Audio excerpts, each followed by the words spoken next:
భారతదేశంలో చాలామంది ట్రైన్లోనే ట్రావెల్ అవుతారు. ఎందుకంటే ఫ్లైట్లో వెళ్ళేంత స్తోమత మనకు ఉండదు. మనకంటే మిడిల్ క్లాస్, మీలాగా నాలాగా అట్లా మనం ట్రైన్లో ట్రావెల్ చేసేటప్పుడు చాలామందితో కలుస్తాం. ఇంకా మనకు పచ్చదనం చాలా కనపడుతుంది. నాకైతే విండో సీట్ ఇష్టం, మీకు కూడా అదే ఇష్టం అయి ఉండొచ్చు. ఎందుకంటే మనకు ఒకసారి విండో సీట్లో కూర్చుంటే ఆ పచ్చదనం మొత్తం మస్తుంటుంది. కానీ అదే పచ్చదనం రాత్రి అయ్యేసరికి చీకటి, అంధకారం, అక్కడ ఏముందో తెలియదు, మనకు ఏం దాగుందో తెలియదు. కొన్నిసార్లు అక్కడ మనుషులు ఉండొచ్చు, చెట్లు ఉండొచ్చు, లేదా దానికంటే దారుణమైనవి కూడా ఉండొచ్చు. ఒకసారి ఆలోచించండి.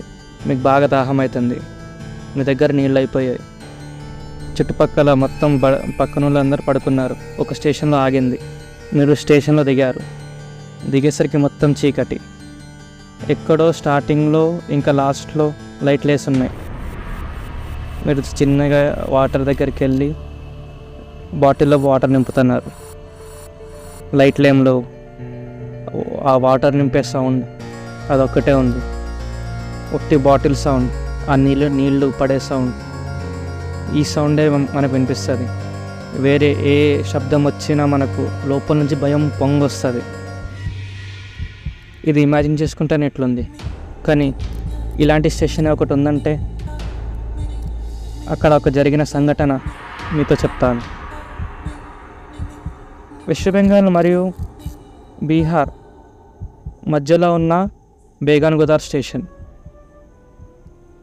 ఈ స్టేషన్ చెప్పాలంటే పొద్దునైతే వేల మందితో నిండి ఉంటుంది.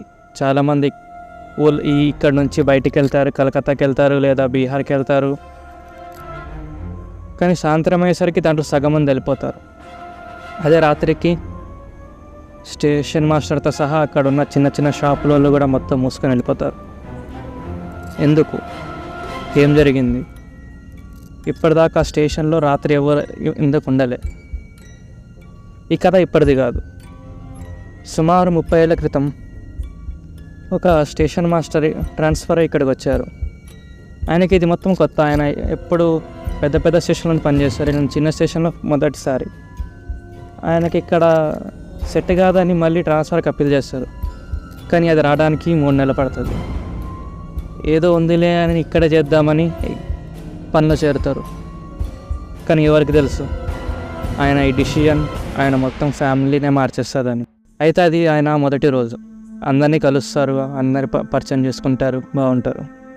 వాళ్ళలో ఒక ఆయన ఏమంటారంటే, సార్ ఇక్కడ నైట్ అయ్యాక ఎవరు ఉండరు, మీరు కూడా ఇంటికి వెళ్ళిపోండి పక్కనే. ఇంకోటి ఏంటంటే ఆయనకి మొత్తం కొత్త కదా, ఇక్కడ ఇల్లులు దొరకవు. ఆయన కొంచెం దూరం స్టేషన్కి అక్కడ క్వార్టర్స్లో ఉంటారు, రైల్వే క్వార్టర్స్లో. అయితే ఆయన ఏం చెప్తాడంటే, సార్ ఇక్కడ నైట్ అయ్యేసరికి ఎవరు ఉండరు, స్టేషన్ మొత్తం ఖాళీగా ఉంటుంది, మీరు కూడా ఇంటికి వెళ్ళిపోండి అంటారు. ఈయన కూడా సరే అని.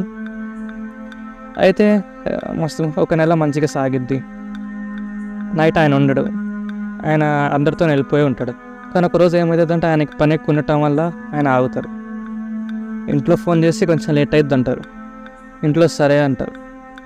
సరే అని ఈయన పని చేసుకుంటూ ఉంటాడు. టైం చూసేసరికి 11 అవుతూ ఉంటుంది.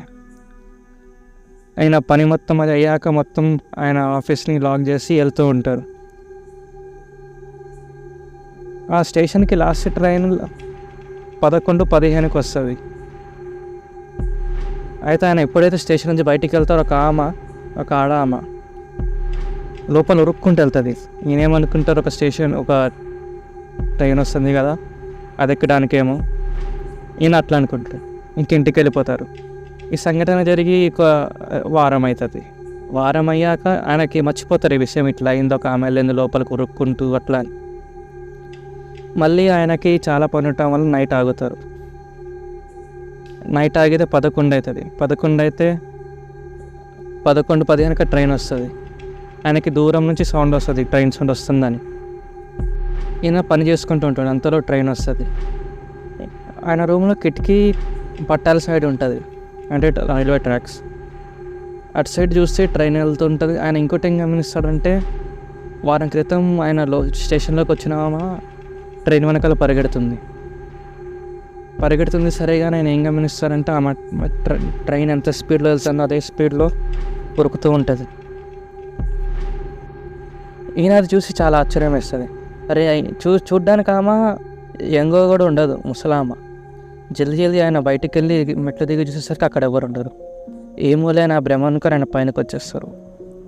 పైనకి వచ్చి చూస్తే పని జరుగుతూ ఉంటుంది, ఆయన చేస్తూ ఉంటాడు. మొత్తం డేటా మొత్తం చెక్ చేస్తూ ఉంటాడు.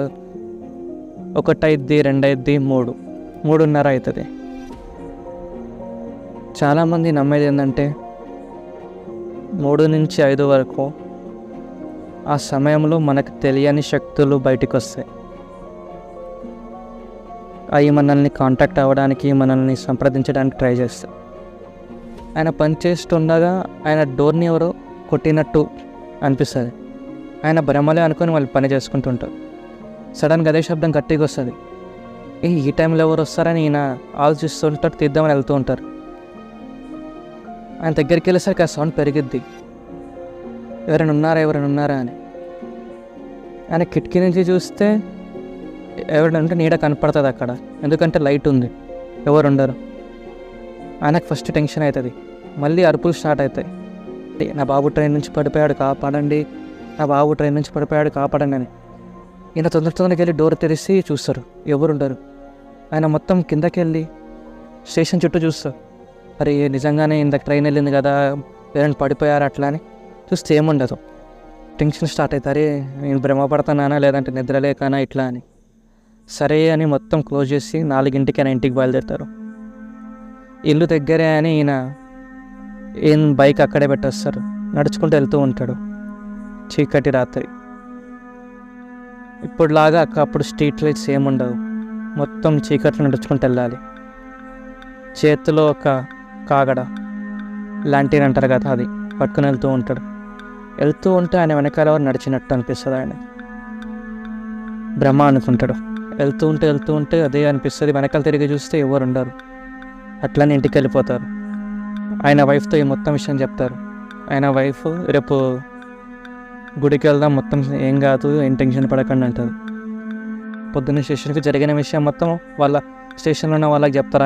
ఆయనతో పాటు పనిచేసే వాళ్ళందరూ చెప్పాం కదా ఉండొద్దని, మీరు మరి ఉన్నారు, ఎందుకు ఉన్నారు అట్లా అని కోప్పడతారు. ఆయనకు అర్థం కదా ఏమైంది అబ్బా వీళ్ళు ఎందుకు కోపడుతున్నారని. దాంట్లో ఒక ఆయన టీసీ అట్లా ఏముండదు, మొత్తం మీ భ్రమ, మీరు నైట్ ఒక్కళ్ళే పనిచేస్తారు కదా, అట్లా మీరే వేసుకుంటున్నారు, కావాలంటే రేపు నేను వస్తా మీతో పాటే ఉంటాను రేపు నైట్ మొత్తం స్టేషన్కి అంటారు. ఇంకా అక్కడ చుట్టుపక్కల వాళ్ళు ఏం మాట్లాడుతున్నావు, దేన్ని కొని తెచ్చుకోకు నువ్వు అంటారు. నేను దేన్ని నమ్మను, దయ్యాలు ఏం లేవు అంటారు. స్టేషన్ మాస్టర్ కూడా సరే నా పని ఉంది కదా ఎట్లయినా నా రేపు రాజపాట తోడుగుండి అంటారు. సరే అంటారు. నెక్స్ట్ డే అందరు వస్తారు. నెక్స్ట్ డే వచ్చేసరికి ఏం చూస్తారంటే అందరూ ఆఫీస్కి తాళం లేదు. స్టేషన్ మాస్టర్ పొద్దున్న దాకా పని చేసుకొని వెళ్ళారేమో అని వీళ్ళు అనుకుంటారు. ఆయన స్టేషన్ మాస్టర్కి ఫోన్ చేస్తే ఎవరు ఎత్తారు, ఇంట్లో బయటికి వెళ్ళాలేమో అనుకుంటారు. సరే అని ఇంకా వాళ్ళ పనులు వాళ్ళు చేసుకుంటారు. అదైతే చెప్పాం కదా ఆయన నేను ఉంటా, దయాలు ఏం లేవన్నా ఇట్లా ఏముండదు మన ఊహ అని ఆయన ఆగుతారు. ఆయన ఏం చేస్తారు, ఈ హెడ్ మాస్టర్ ఉన్నాడు కదా స్టేషన్ మాస్టర్, ఆయనకి కాల్ చేస్తుంటాడు ఇంటికి. అప్పుడంటే మనలాగా మొబైల్స్ లేవు, సెల్ ఫోన్లు లేవు, అది ల్యాండ్లైన్ ఒకటి ఉండేది. అంత చేస్తుంటే ఆయన ఎత్తారు. ఏమో ఆయనకి ఏమైందా అని ఈయన ఆగుతారు. స్టేషన్ 11 అయింది, 11:15 ట్రైన్ వచ్చేస్తాడు. నిన్న గురించి పడుతుంది. ఆయన బయటికి వెళ్ళి చూస్తాడు, ట్రైన్ అవుతుంది, ఏముండదు. మళ్ళీ లోపలికి వస్తాడు, మొత్తం పడుకుంటాడు. మళ్ళీ పొద్దున లేస్తాడు, అందరు వస్తారు, చెప్తారు అరే నేను ఉన్నా కదా, ఏం కాలేదు కదా, స్టేషన్ మాస్టర్కి ఏమైందో మొత్తం భ్రమపడుతున్నారు అవన్నీ ఇది అంటారు. అయితే మధ్యాహ్నం దాకా అయితే స్టేషన్ మాస్టర్ రాడు, ఇంట్లో కూడా ఎవరెత్తట్లే. వీళ్ళు ఏం చేస్తారు, కొంతమంది వెళ్ళి చూద్దామని వెళ్తారు. వెళ్ళి చూస్తే పక్కనే కదా క్వార్టర్స్, అయితే వెళ్ళి చూస్తారు ఇంట్లో ఏమైంది, అసలు ఏమైంది కనుక్కుందామని వెళ్తే వెళ్ళి చూస్తే వాళ్ళ గేట్ ఓపెన్ అయి ఉంటుంది. అరే ఇదేందబ్బా, వీళ్ళు జనరల్గా ఎవరు ఓపెన్ చేసుకుంటారు, మనం ఇళ్ళ డోర్ ఓపెన్ చేసుకోం కదా. ఓపెన్ అయ్యి లోపలికి వెళ్ళి చూసేసరికి స్టేషన్ మాస్టర్, వాళ్ళ భార్య, వాళ్ళ పాప నేలపైన పడుంటారు. ఇంట్లో నుంచి దుర్వాసన వస్తూ ఉంటుంది. వాళ్ళ శవం నుంచి వచ్చే వాసన తట్టుకోలేక బయటకు వచ్చేస్తారు. ఎవరికి ఏం అర్థం కాదు ఏమైంది అట్లా, మొన్నటిదాకా మనతోనే ఉన్నారు కదా, ఈ ఒక్క రోజులో ఏమైపోయింది అని. తర్వాత పోలీసులు వస్తారు, బాడీస్ని తీసుకెళ్తారు. పోస్ట్ మార్టంలో ఏం తెలుస్తుందంటే వాళ్ళ ముగ్గురి హార్ట్ ఫెయిల్యూర్ అయింది. సరే, ఒక ఆయనంటే స్టేషన్ మాస్టర్ అనుకోండి, ఆయన ముసలాయన అనుకోండి, ఆయన హార్ట్ ఫెయిల్యూర్ అవుతుంది. వాళ్ళ భార్య కూడా అనుకోండి. కానీ చిన్న పాప 15 ఏళ్ళ పాపకి హార్ట్ ఫెయిల్యూర్ అంటే వాళ్ళకందరికీ షాక్ వేస్తుంది. ఎట్లా అందరికి ఆ మాట గుర్తొస్తుంది, నాకు ఆమెను చూసా ఉరుకుతుందా అమ్మ, మళ్ళీ ఇట్లా జరిగిన ఇన్సిడెంట్ అవన్నీ. ఇంకా అప్పటి నుంచి ఆ స్టేషన్లో సాయంత్రం అయ్యేసరికి స్టేషన్ మొత్తం ఖాళీ అయిపోతుంది. స్టేషన్లో ఒక్కడు కూడా ఉండదు. ఈ కథ మొత్తం పేపర్లలో కూడా చాలాసార్లు వచ్చింది. అంటే ఇప్పటిగా 1995, 1996 ఆ టైంలో ఇది చాలా ఫేమస్ అయింది. ఈ కథ ఎంతవరకు నిజం నమ్మాలో నమ్మొద్దో నేను మీ మీద వదిలేస్తా. కానీ ఇప్పటికీ ఆ స్టేషన్ అంటే, ఆ స్టేషన్లో నైట్ ఉండాలంటే చాలామందికి భయం, చాలామంది ఉండరు. ఇప్పటికీ ఆ స్టేషన్ నైట్ టైం మొత్తం క్లోజ్ చేసి ఉంటుంది. ఇంకో విషయం ఏంటంటే, ఏదైనా ట్రైన్ ఆ స్టేషన్ నుంచి వెళ్తుందంటే రాత్రిపూట ఆ ట్రైన్ డ్రైవర్ ఏమో స్పీడ్ అయితే చాలా పెంచేస్తారు. ఇంకా ట్రైన్లో ఉండేటోళ్ళు వాళ్ళున్న కంపార్ట్మెంట్ కిటికీలు ఇంకా డోర్ మొత్తం క్లోజ్ చేసేస్తారు. అసలు నిశ్శబ్దంగా ఉంటుంది. ఎప్పుడైనా మీరు విన్నారా ట్రైన్ నిశ్శబ్దంగా ఉండటం? కానీ అట్లా ఉంటుంది. ఎందుకంటే వాళ్ళు ఆ స్టేషన్ నుంచి ఎప్పుడు వెళ్ళిపోతామా, ఎప్పుడు వెళ్తుందా ట్రైన్ అని ఆ భయం ఎప్పటిదాకా అయితే ప్రజల్లో ఉంది. సో గైస్, ఏదైతే కదా మీకు ఈ కథ నచ్చుంటే లైక్ చేయండి, సబ్స్క్రైబ్ చేయండి. ఇంకా ఇట్లాంటి కథలు కావాలంటే కామెంట్ చేయండి, ఇంకా తెస్తూ ఉంటాం. Thank you.